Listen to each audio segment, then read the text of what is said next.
మోడీ గారు చంద్రబాబు నాయుడు గారు వచ్చి మరలా దాదాపు 58,000 కోట్ల రూపాయల పనులు ఇక్కడ స్టార్ట్ చేశారు. ఇక్కడ ఇటువంటి పరిస్థితిలో మోడీ గారు ఇచ్చిన హామీలు ఎంతవరకు నెరవేర్చాలని అనుకుంటున్నారు? మోదీ గారు అయితే స్పష్టమైన హామీ అయితే ఇవ్వలేదండి.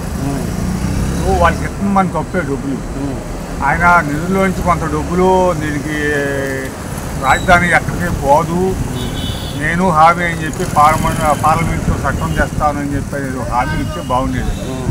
ఏమి వచ్చాడు వెళ్ళాడు, ఏం చేశారు?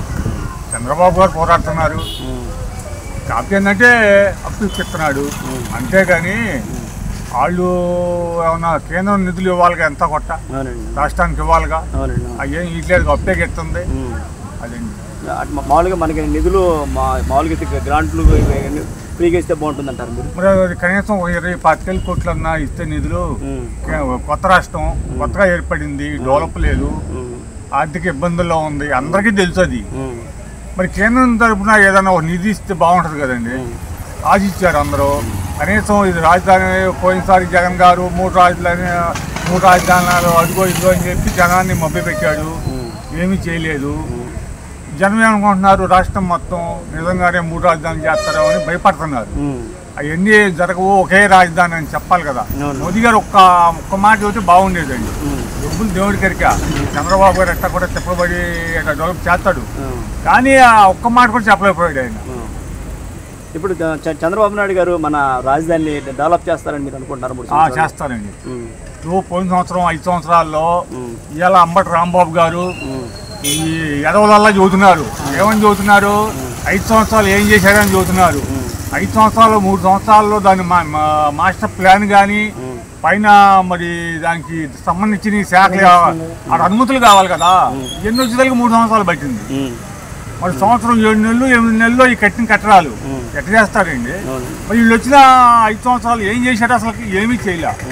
మొలపొదలు పెంచాడు, ఏమీ చేయకుండా వీళ్ళని. కాకపోతే ఏంటంటే ఆయన ఏంటంటే ఏది మనం ఎంత చేసినా రాజధానికి బాబు గారి పేరు వచ్చిందని తొక్కు పెట్టాడు. తొక్కు పెడితే ఏమైంది? జనం కూడా ఆయన కూడా తొక్కు పెట్టారు. ఆయన కూడా కావాలని తొక్కు పెట్టారు. లేకపోతే 3 రాజధానులు ఏంటండి? 3 రాజధానులు ఎక్కడ ఉన్నాయా? ఎక్కడైనా ఉండయి డెవలప్ అయినాయా?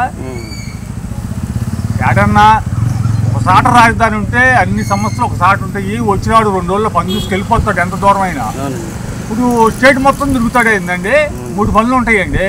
అసెంబ్లీలో పని, హైకోర్టులో పని, ఇవన్నీ తిరగాలంటే జరిగిద్దా? కాకపోతే ఏంటంటే రాజధానిని చెడగొట్టాలని అంబటి రాంబాబు గారు ఇవాళ కూడా చదువుతున్నాడు, గద్దెరిస్తున్నాడు. అమరావతి కాదు భ్రమరావతి, చంద్రబాబు ముంచుతాడు. వీళ్ళు ఏదో తెలిసినట్టుగా రూపాయి ఖర్చు పెట్టలా. ఇళ్ళు వెళ్ళిపోగా మళ్ళీ రైతుల్లో అయోమయం చేయడానికి మళ్ళీ స్టేట్మెంట్లు ఇవ్వాలా. అమ్మ అది ఏముందో ఒక ఆడాలతో డాన్స్ చేయడం కాదు రాంబాబు, గంట అరగంట కాదు, చూడటానికి ఒక ఇది ఉండాలి. నిన్న జరిగిన మీటింగ్ ఏంది? దీన్ని ప్రెస్ మీట్లు ఇంకా ప్రమరావతి అనే మాట అంటే రైతులకే ఊరుకోరు, చెప్పుతో కొడతారు. గ్రామాల్లోకి వస్తే అంబటి రాంబాబు అనేవాడు వస్తే, వైసీపీ నాయకులు మాట్లాడిన నాయకుడు రాజధాని గ్రామాల్లోకి వస్తే చెప్పుతో కొడతారు. ఎన్నాళ్ళు ఈ రకంగా డెవలప్ కాంట్రాక్ట్లు ఇచ్చేసారు. మొత్తం పనులు మొదలుపెట్టారు. మొదలుపెట్టినాక కూడా ఇది 3 సంవత్సరాలు అయిద్దా, 30 సంవత్సరాలు పట్టిద్ది. నువ్వు చేయవు, యువతరాన్ని చేయనివ్వు. ఆ ఏడవడు, యువతరాన్ని ఏడవనీయుడు. దేనికండి ఆ మాటలు? ఏదో ఒకటి మాట్లాడాలని మాట్లాడుతున్నాయి కానీ మరి అంబటి రాంబాబు పెద్ద సీనియర్ నాయకుడు, వీళ్ళును పోయాడు. గొట్టం కాదు ఆయనంతా. ఎంతండి ఆయన ఓరక స్టేట్మెంటు 3 రోజులు. మరి జగన్మోహన్ రెడ్డి గారు ఆహ్వానించారు, వస్తే ఎంత గౌరవంగా ఉండేది. రైతులకు కూడా ఏమనేది, జగన్మోహన్ రెడ్డి గారు కూడా వచ్చారు, వస్తే ఎంత గౌరవంగా ఉండేది, అంత యాంటీ లేకుండా ఉండేది. 3 రోజుల ముందరే బెంగళూరు వెళ్ళి పారిపోయాడు. మన బతికే పారిపోవటంగా పడరాలు కొట్టుకోవటం, చెట్లు కొట్టేయటాలు. జనంలో నడిచి సొరవేసుకుని వెళ్ళే రోజు ఉందండి ఆడన్నా. రైతులతో కూడా సిమెంట్ రోడ్ల మీద, తార్ రోడ్ల మీద రైతుల్ని పిలిపించుకొని ఆయన పలకరించడం. అది చెలో దిగాల. చంద్రబాబు ఉండాలి, స్వరేసి వెళ్ళిపోతున్నాడు ఆడబడితే ఆడకి. చేలో దిగుతాడు, ఇంట్లో పోతున్నాడు, ఫ్యామిలీతో మాట్లాడుతున్నాడు. భయం లేదు. దొంగాడికి భయం అండి. దొంగాడికి ఏంటంటే మనం దొంగతనం చేసాము, అమ్మ ఊరుకోరు మన ఏదో ఒకటి చేస్తారు భయం. చంద్రబాబుకి ఏం భయం అండి, డైనమిక్ లీడర్ ఆయన, మొగాడు. ఈయన మళ్ళీ దొంగసాట వాళ్ళు చేయడం.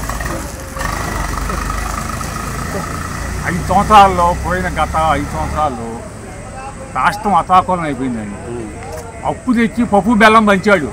రాష్ట్రం అభివృద్ధి లేదు, ఉద్యోగాలు లేవు, ఏం పంచుకోవాలా?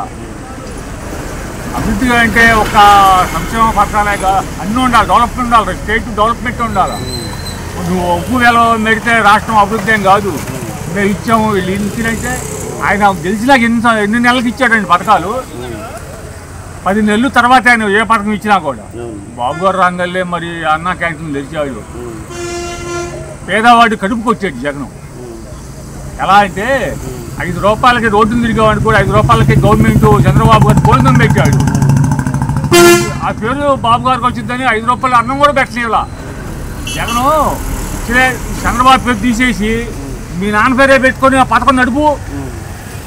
అన్నా క్యాంటీన్ కాదండి, రాజశేఖర్ క్యాంటీన్ పెట్టుకో, బాగుండేదిగా. నువ్వు పెట్టే నువ్వు మొత్తం తీసావు కదండి. ఆ పాపం ఎవరో బాదు, ఆ పాపమే ఓడిపోయాడు ఇవాళ. మరి చంద్రబాబు గారు రాంగల్ ఎంబడో మొదలుపెట్టాడు ఆ పథకం. ఎందుకు మొదలుపెట్టాడు? నువ్వు అడుపునేవాడు ఉంటాడండి. ఎంతమంది ఇస్తే 100 రూపాయలు భోజనం వచ్చిందండి. ఈ బోటాలు నా బోటాలు 5 రూపాయలు ఇస్తే భోజనం వచ్చింది. మరి కూలీలు ఉన్నారు, టాఫీ మేస్తులు ఉన్నారు. హోటళ్ళు తిన్నాక 5 రూపాయలు కమ్మని భోజనంగా చాలపోతే ఇంకొక 5 రూపాయలు ఇస్తే బ్రహ్మాండం. 5 రూపాయలే సరిపోయిద్ది. కొంచెం తినేవాడు ఉంటే ఇంకొక 5 రూపాయలు ఇస్తాడు. అది ఇదేంటంటే దొంగలు దోపిడీ. అసలు నిధులు అప్పులు మాత్రం 10 లక్షల కోట్లు తెచ్చాడు. అవి దేని